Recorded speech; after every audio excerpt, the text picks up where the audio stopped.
The Reformation of the 16th century was not limited to the powerhouses of Switzerland, Germany, France, England and Scotland, but also in the Nordic countries of Scandinavia, something special would take place. Whilst the fires of martyrs were burning all across England during the reign of bloody Queen Mary, and the Protestants in France were persecuted on numerous occasions, in Sweden and Denmark, the Reformation would unfold much more peacefully, and one could argue they had a greater proportional impact in each respective country.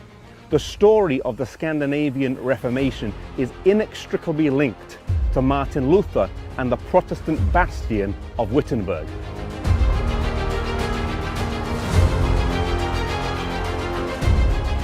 In the country of Denmark, one of the principal figures in the Reformation was a man named Hans Tausen.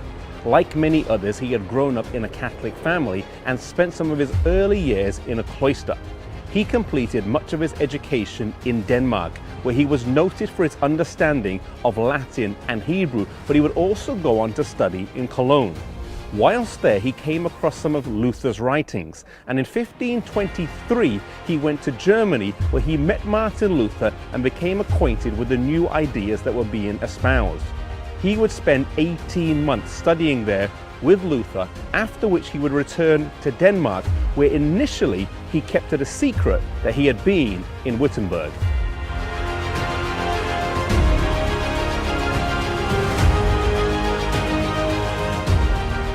However, the good news of the gospel could not be hidden forever, and it was only a matter of time before his teachings were noted to be different from that of others.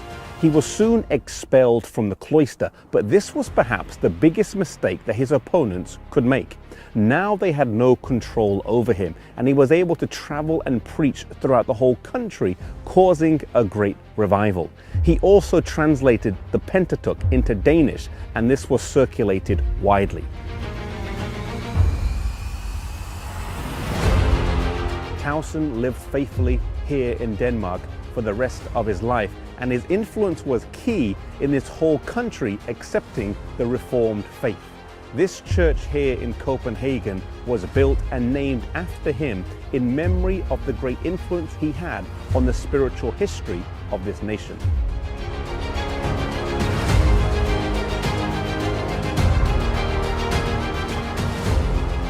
Around the same time as Tausen was causing a revival in Denmark, the Petri brothers were having a similar impact here in Sweden. The work in these two countries shows that the disciples were just as powerful and scholarly as the giants under which they studied.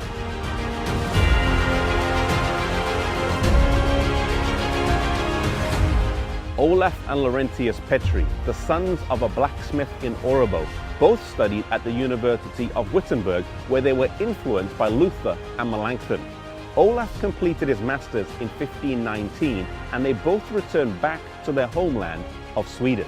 They helped to translate the Bible into Swedish, and through their hard work at the Diet of Västerås, Sweden was declared Lutheran, the first country to do so.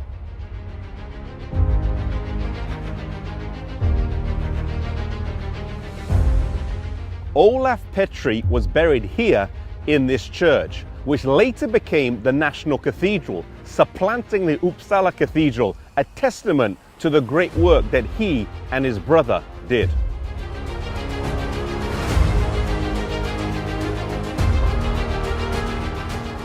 While it might have been easier for the Petri brothers or Tausen to live, study and work in a place like Wittenberg or Geneva, God had a better thing in store for them.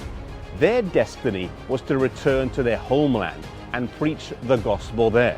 They knew the language, the culture and the customs, and they were able to do a work there that others from elsewhere would not have been able to do. Whatever work you do, may you start with that which lies nearest, whether it be your home church, which might be small, humble and not so lively, or maybe it's your home country. Not everyone is called to go to a faraway and distant land, but we can all start working for God right where we are. May you follow God's call as these men did in years gone by.